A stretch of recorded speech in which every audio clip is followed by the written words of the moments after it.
अगर आप अकाउंटिंग और फाइनेंस के स्टूडेंट्स हैं और ऑडिट फर्म्स को ज्वाइन करना चाहते हैं तो ये रियलिटी सबसे पहले आपको पता होना चाहिए। ऑडिट फर्म्स डिग्रीज को हायर नहीं करती, वो अपना रिस्क कम करती हैं और उनका रिस्क तब कम होता है जब उनको कैंडिडेट ऐसा मिलता है जो कि रेडी हो उनके काम करने के लिए, उनकी एक्टिविटीज को परफॉर्म करने के लिए, उनके क्लाइंट्स को हैंडल करने के लिए। इसीलिए बहुत से ग्रेजुएट्स फर्म में रिजेक्ट भी हो जाते हैं और बहुत से ग्रेजुएट्स ऑडिट फर्म्स में एक्सेप्ट भी कर लिए जाते हैं। ऐसा क्यों है कि एक को रिजेक्ट कर दिया जाता है और दूसरे को एक्सेप्ट कर लिया जाता है? फर्क डिग्री का नहीं होता, फर्क होता है प्रिपरेशन का। और इस फर्क को आज हम समझेंगे ताकि अगर आप लोग ऑडिट फर्म्स में अप्लाई करना चाहते हैं तो आपको पता हो कि आपको कौन सा रूट लेना है, कौन से स्टेप्स से गुजरना है ताकि आप किसी भी ऑडिट फर्म को ज्वाइन कर सकें। पाकिस्तान में हर साल 5 लाख से ज्यादा ग्रेजुएट्स होते हैं और इसमें बहुत बड़ी तादाद अकाउंटिंग और फाइनेंस बैकग्राउंड स्टूडेंट्स की है। इसके साथ अगर हम आई कैप की बात करें, इस टाइम हमारे पास 15,000 के अराउंड क्वालिफाइड चार्टर्ड अकाउंटेंट्स हैं और इसके साथ ACCA का भी बहुत बड़ा नंबर है जो कि मार्केट में मौजूद है। और आपको ये बात भी मालूम होनी चाहिए, इन सब के होते हुए हमने ऑडिट फर्म्स को भी देखना है। ऑडिट फर्म्स का इकोसिस्टम छोटा है, पाकिस्तान में स्मॉल है, मतलब कंपटीशन हाई है। आपका कंपटीशन है CA वालों से, आपका कंपटीशन है ACCA वालों से, आपका कंपटीशन है CMA वालों से, जिसका मतलब ये है कि ऑडिट फर्म्स में नॉन CA ACCA CMA वाले स्टूडेंट्स को, यानी आप ग्रेजुएट्स को जिनका बैकग्राउंड अकाउंटिंग एंड फाइनेंस है, उनकी एंट्री इतनी इजी नहीं होती। लेकिन एक अच्छा रूट अपनाया जाए और स्टेप बाय स्टेप चीजों को अच्छे तरीके से किया जाए तो कोई भी पर्सन ऑडिट फर्म में लैंड कर सकता है। ये कोई मुश्किल बात नहीं है, इम्पॉसिबल नहीं है ये। और इस वीडियो में मैं आपको गाइड करूंगा कि रोड मैप कैसा होना चाहिए, जिसमें सबसे पहले आपका रोल क्या होगा, टेक्निकल फाउंडेशन कैसी होनी चाहिए, स्किल डिफरेंशिएशन का क्या रोल है, CV कैसे बनानी है, अप्लाई कैसे करना है, इंटरव्यू को कैसे हैंडल करना है, और फाइनली इन्वायरमेंट कैसा होता है ऑडिट फर्म्स का, क्या आप उसमें सर्वाइव कर सकेंगे, क्या ये आप पर बर्डन तो नहीं बन जाएगा। ये सब चीजें आज हम इस वीडियो में कवर करेंगे। सो आप रेडी हो जाएं अगर आप ऑडिट फर्म्स को ज्वाइन करना चाहते हैं। एंड चलिए स्टार्ट करते हैं। सो अगर हम सबसे पहले रोल क्लैरिटी की बात करें तो आपको ये बात दिमाग में रखना पड़ेगी कि जितने भी नॉन CA बैकग्राउंड के या फिर नॉन ACCA नॉन CMA, यानी आप लोग जिनका बैकग्राउंड सिर्फ अकाउंटिंग एंड फाइनेंस है, आपने ग्रेजुएशन की हुई है किसी भी यूनिवर्सिटी से, आप लोगों को डायरेक्ट स्टैट्यूटरी ऑडिट ट्रेनी का रोल मिलना थोड़ा सा मुश्किल होता है, क्योंकि बिग 4 फर्म्स वाले हमेशा प्रेफर करते हैं CA स्टूडेंट्स को, ACCA स्टूडेंट्स को, CMA स्टूडेंट्स को, क्योंकि उनके यहाँ आर्टिकलशिप मैंडेटरी होती है, उनके साथ कॉन्टैक्ट किया जाता है आर्टिकलशिप का, प्रोफेशनल वर्क एक्सपीरियंस का, कि ये स्टूडेंट 3.5 साल हमें छोड़कर नहीं जाएगा। जबकि आपके केस में फर्म्स रिलक्टेंट होती है, उनको लगता है कि ये काम सीखकर फौरन निकल जाएंगे। लेकिन इसका मतलब ये नहीं है कि वो हायर नहीं करती, हायर करती हैं। ये कोई काम इम्पॉसिबल नहीं है। और जितने भी ग्रेजुएट्स ऑडिट फर्म्स को ज्वाइन करते हैं उनके मोस्टली रोल यही होते हैं, जैसे कि एक्सटर्नल ऑडिट एसोसिएट हो गया, इंटरनल ऑडिट एसोसिएट हो गया, रिस्क एडवाइजरी असिस्टेंट हो गया, बुक कीपिंग का काम हो गया, स्टॉक काउंट की एक्टिविटीज होंगी। ये रोल ज्यादातर बिजनेस ग्रेजुएट्स को मिलते हैं जब भी वो ऑडिट फर्म्स को ज्वाइन करते हैं। सो आप जब भी किसी ऑडिट फर्म में जाएंगे इन्हीं रोल में फॉल करेंगे। सो इसीलिए ये बात इंपॉर्टेंट है, आप अपनी डिग्री को ऑडिट सपोर्ट वैल्यू में कन्वर्ट करें अगर आपको ये रोल्स चाहिए। अगर आप अकाउंटिंग और फाइनेंस में स्ट्रॉन्ग है, अब टाइम है कि आप फाइनेंशियल रिपोर्टिंग पर काम करें, आप अपने एनालिसिस पे काम करें। और फाइनेंशियल रिपोर्टिंग का मतलब ये नहीं होता कि बस आपने बैलेंस शीट बनानी है मेरे भाई। इसका मतलब होता है ट्रायल बैलेंस को प्रॉपर्ली क्लासिफाई करना, एडजस्टिंग एंट्रीज को समझना, अक्रूवल्स और प्रोविजंस को आइडेंटिफाई करना, डेप्रिसिएशन कैलकुलेट करना, रेवेन्यू रिकॉग्निशन के बेसिक रूल्स को समझना और उनको अप्लाई करना, और इस तरह की और भी बहुत सी चीजें हैं जो कि फाइनेंशियल रिपोर्टिंग में फॉल करती है। ये तो चंद एक मैंने बेसिक्स ही गिनवा दिए हैं। आप इतना तो आना चाहिए। ऑडिट फर्म्स को ऐसे बंदे चाहिए जो सिर्फ नंबर्स को रिकॉर्ड करना ना जानते हो, वो नंबर्स को समझना जानते हो। इन नंबर्स का मतलब क्या बन रहा है, अगर कोई नंबर बैलेंस शीट में आ रहा है तो इसका क्या मतलब है, समझ रहे हैं? ऐसे बंदे ऑडिट फर्म्स को चाहिए। फॉर एग्जांपल हम एक सिनेरियो क्रिएट कर लेते हैं। आप इंटरव्यू में बैठे हैं और इंटरव्यूअर आपसे पूछता है कि जी सेल्स 30% बढ़ गई है, आपका इसके बारे में क्या व्यू है। तो अगर आप फर्ज कर लेंगे, ये जाहिर कर देते हैं कि सर सेल्स 30% बढ़ी और कैश फ्लो जो है वो स्टेबल है, तो मुझे रिसीवेबल को चेक करना चाहिए, क्या वहां तो कोई मसला नहीं है? इस तरह के कोई भी सिनेरियोस एक्चुअली ये जाहिर करेगा कि आप ग्रेजुएट सिर्फ नहीं है, आप प्रॉब्लम सॉल्वर बन रहे हैं, आप नंबर्स को जानते हैं। और यही चीज तो होती है जो ऑडिट फर्म्स ढूंढ रही होती है कि हमें प्रॉब्लम सॉल्वर्स चाहिए। खैर, next step technical foundation. Technical foundation audit की रूह है, ऑडिट की कोर है, और इसका मतलब है कि फाइनेंशियल स्टेटमेंट्स को समझना। आपको पता होना चाहिए कि ट्रायल बैलेंस क्या होता है, बैलेंस शीट का स्ट्रक्चर क्या है, प्रॉफिट एंड लॉस का लॉजिक क्या है, अक्रूवल वर्सेस कैश क्या होता है, डेप्रिसिएशन मेथड्स कौन से होते हैं, वो कैसे काम करते हैं, उनसे डेप्रिसिएशन कैसे रिकॉर्ड की जाती है, रेवेन्यू को कैसे रिकॉग्नाइज करना है। मेरे भाई पाकिस्तान में हर लिस्टेड कंपनी IFRS को फॉलो करती है और ये IFRS 140 प्लस कंट्रीज अडॉप्ट कर चुकी है। इसका मतलब ये बनता है कि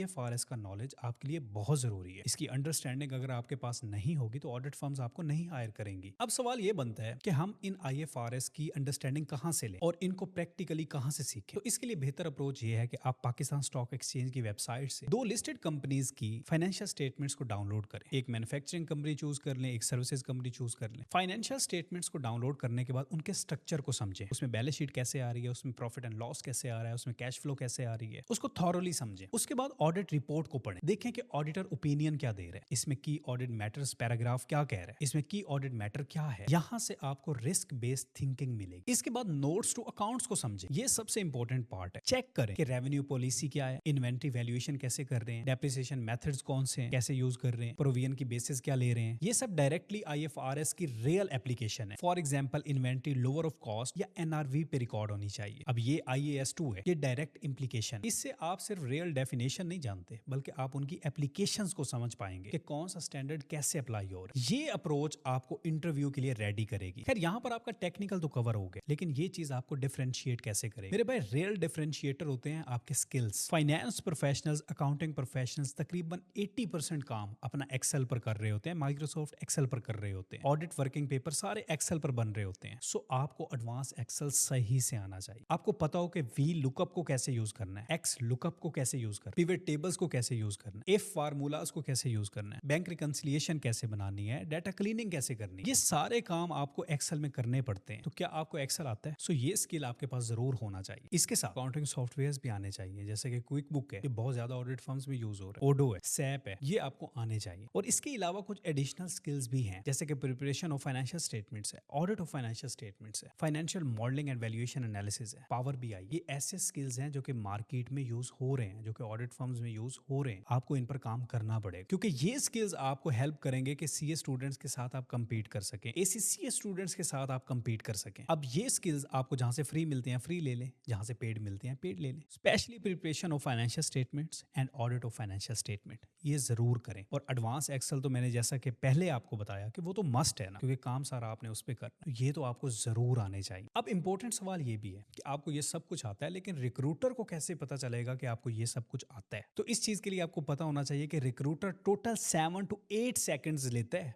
आपकी CV को स्कैन करने के लिए। यानी उसने डिसाइड करना होता है 7 to 8 सेकंड्स में इस पर्सन को इंटरव्यू के लिए बुलाना है या नहीं। इसलिए आपकी CV भी बहुत इंपॉर्टेंट है। अब CV का फॉर्मेट क्या होना चाहिए? CV में आपकी सबसे पहले इंपॉर्टेंट चीज क्या है? आपकी प्रोफेशनल समरी।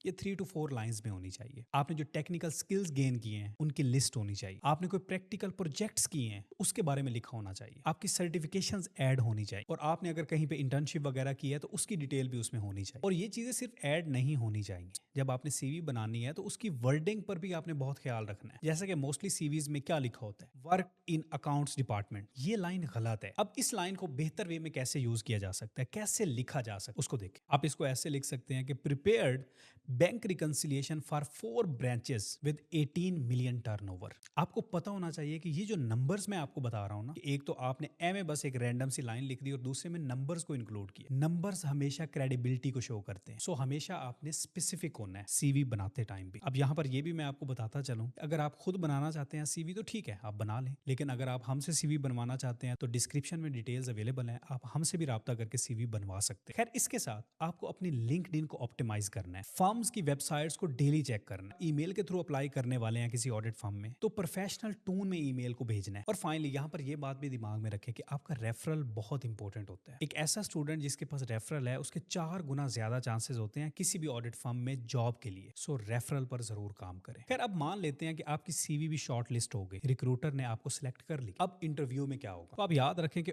ऑडिट इंटरव्यू में 2 चीजें टेस्ट हो रही होती है, एक टेक्निकल क्लैरिटी और दूसरा आपका प्रोफेशनल एटीट्यूड। अगर कॉमन क्वेश्चंस की बात करें तो कॉमन क्वेश्चन क्या हो सकते हैं ऑडिट के बारे में? कि बताएं जी मटीरियलिटी क्या होती है, इंटरनल कंट्रोल्स की एग्जांपल्स पूछ लेंगे, कैश और अक्रूवल में डिफरेंस पूछ लेंगे, इन्वेंट्री वैल्यूएशन मेथड्स पूछ लेंगे, अकाउंटिंग एंट्रीज के बारे में पूछ लेंगे, एक्सटर्नल और इंटरनल ऑडिट में फर्क पूछ लेंगे। वो कुछ भी पूछ सकते हैं आपसे। सो एटलीस्ट आपकी बेसिक स्ट्रांग होनी चाहिए। ये तो वो कॉमन क्वेश्चन है ना जो पूछते हैं। वैसे तो लिस्ट अगर मैं दे दूं को 100 ऑफ क्वेश्चंस की मैं लिस्ट दे सकता हूं आप, लेकिन उस पर आपने खुद काम करना और वो कैसे काम करना है वो भी मैं आपको बताता हूँ। खैर दूसरे कौन से क्वेश्चन हो सकते हैं ऑडिट से हट के? वो आपसे पूछ सकते हैं कि भाई आप प्रेशर कैसे हैंडल करते हैं। जी आपकी टीम में कॉन्फ्लिक्ट हो गया है, आप कैसे उसे हैंडल करेंगे। तो इस तरह से आपकी फैमिली के बारे में पूछ सकते हैं। तो रैंडम क्वेश्चन ये भी चल रहे होते हैं। अब इसकी प्रिपरेशन आपने कैसे करनी है? आप चैट जीपीटी को यूज करें, आप उसकी हेल्प ले लें, अपने बेसिक कॉन्सेप्ट्स को रिवाइज करें, लिस्टेड कंपनीज की फाइनेंशियल स्टेटमेंट्स को पढ़ें। जैसे कि पहले मैंने आपको बताया कि आप पाकिस्तान स्टॉक एक्सचेंज की वेबसाइट से फाइनेंशियल स्टेटमेंट्स डाउनलोड कर सकते हैं, उनको रीड कर सकते हैं। तो इस तरह आपने अपने इंटरव्यू की तैयारी करनी है। खैर, इंटरव्यू हो गया और फर्म आपको बुला लेती है कि आप आ जाएं जी, आप हमारी फर्म को ज्वाइन कर लें। अब इंपॉर्टेंट ये है कि फर्म का एनवायरनमेंट कैसा होता है। तो मेरे भाई ये बात दिमाग में रख लें कि ऑडिट फर्म्स डिमांडिंग होती हैं। दिसंबर, मार्च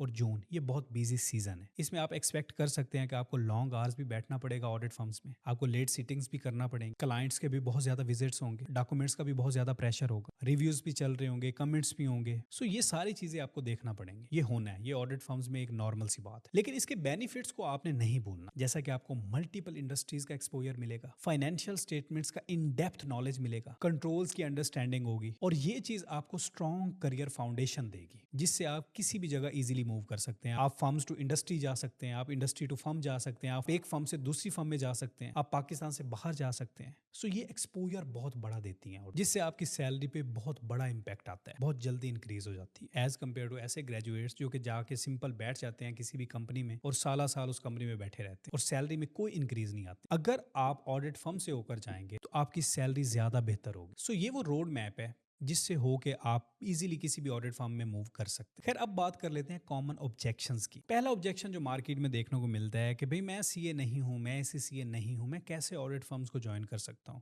नहीं मेरे भाई, ऐसी कोई बात नहीं है।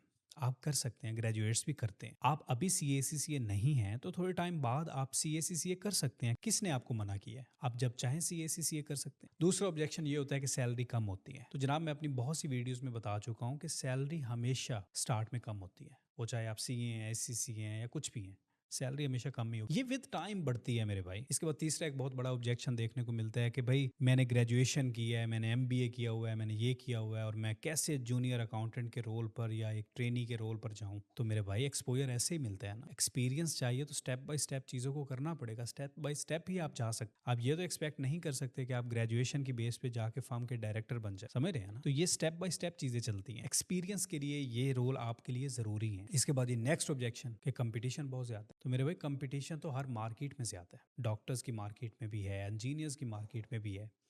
लेकिन जो आपके स्किल्स हैं, जो कि मैंने इस वीडियो में गिनवाए हैं, अगर आप अपने स्किल्स पे काम कर लें तो आप सीए एसीसीए स्टूडेंट्स के साथ compete कर सकते हैं। सो जो स्किल्स हैं वो आपके लिए एक्स फैक्टर साबित हो सकते हैं। सो अपने स्किल्स पर जरूर काम करें। और लास्ट में एक और ऑब्जेक्शन आता है कि भाई हमारी इंग्लिश इतनी स्ट्रांग नहीं है। तो मेरे भाई, इंग्लिश कौन सी ऐसी चीज़ है जो कि आप आज स्टार्ट करेंगे और कल तक आपकी ठीक हो जाएगी? इंग्लिश टाइम टेकिंग प्रोसेस है। जैसे जैसे आप क्लाइंट्स पे जाएंगे, आप सीईओ से मिलेंगे, आप सीएफओ से मिलेंगे, आप उनकी मैनेजमेंट से मिलेंगे, आपकी इंग्लिश स्पीकिंग स्किल्स बेहतर होते जाएंगे। लेकिन इसके लिए आपको थोड़ा सा सब्र करना पड़ेगा। ये प्रोसेस है, इंग्लिश ठीक करने वाला एक प्रोसेस है। 6 महीने का, 8 महीने का, 1 साल। तो इस चीज की टेंशन ना लें। सो यहाँ से आपको पता चला कि graduation with BS accounting and finance आपके लिए कोई मसले वाली बात नहीं है। बस आपको एक अच्छा रोड मैप पता होना चाहिए कि आपने स्टार्ट कहाँ से करना है, कौन कौन से स्टेप से गुजरना है और जाना कहाँ पर है। अगर आप स्ट्रक्चर तरीके से चलेंगे तो सब चीज़ें आपके लिए आसान होती जाएंगी। बाकी तो इंशाल्लाह अल्लाह ही बेहतर मदद फरमाने वाला है।